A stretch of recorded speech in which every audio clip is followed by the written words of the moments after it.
संबंध इस प्रकार प्रदान प्रदान वस्तुओं में सार रूप से अपनी व्यापकता बदलाते हुए भगवान ने प्रकारांतर से समस्त जगत में अपनी सर्वव्यापकता और सर्वस्वरूपता सिद्ध कर दी।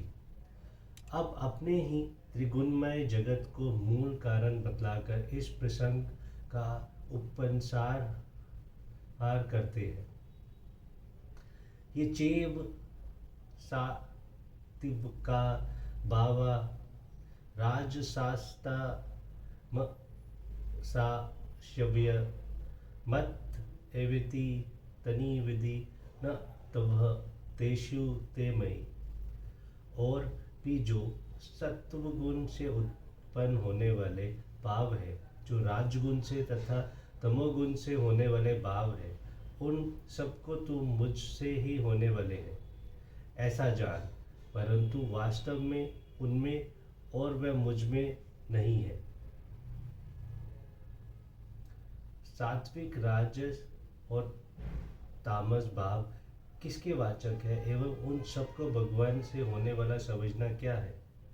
मन, बुद्धि, अहंकार, इंद्रियों के विषय, तन, मात्राएं, महाभूत और समस्त गुण, अवगुण तथा कर्म आदि जितने भी भाव है, सभी सात्विक, राजस और तामस भावों के अंतर्गत है।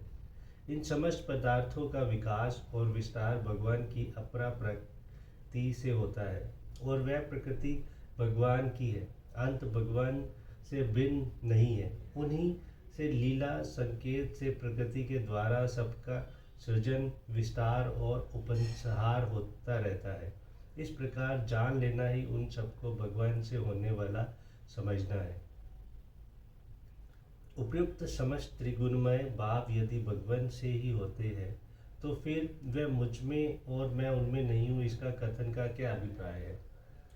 जैसे आकाश में उत्पन्न होने वाले बादलों का कारण और आधार आकाश है, परंतु आकाश उनसे स्वतः निर्लिप्त है। बादल आकाश में सदा नहीं रहते और अनित्य होने से वस्तुत उनकी स्थिर सत्ता भी नहीं है, पर आकाश बादलों के न रहने पर भी सदा रहता है। यहाँ बादल नहीं है, वहाँ भी आकाश तो है, वह बादलों में आकर्षित नहीं है। वस्तुत बादल भी आकाश से भिन्न नहीं है, उसी में उससे उत्पन्न होते हैं। अतएव यथार्थ में बादलों की भिन्न सत्ता न होने से वह किसी समय भी बादलों में नहीं है, वह तो सदा अपने आप में ही स्थित है। इसी प्रकार यद्यपि भगवान भी समस्त त्रिगुणमय भावों के कारण और आधार है, तथापि वास्तव में वह गुण भगवान में नहीं है और भगवान उनमें नहीं है। भगवान तो स्वतः और स्वर्ग गुणातीत है तथा नित्य अपने आप में ही स्थित है। इसीलिए वह कहते हैं कि उनमें मैं और वह मुझ में नहीं। इसका स्पष्टीकरण ना एवं अध्याय के 4 और 5वें श्लोक में देखना चाहिए।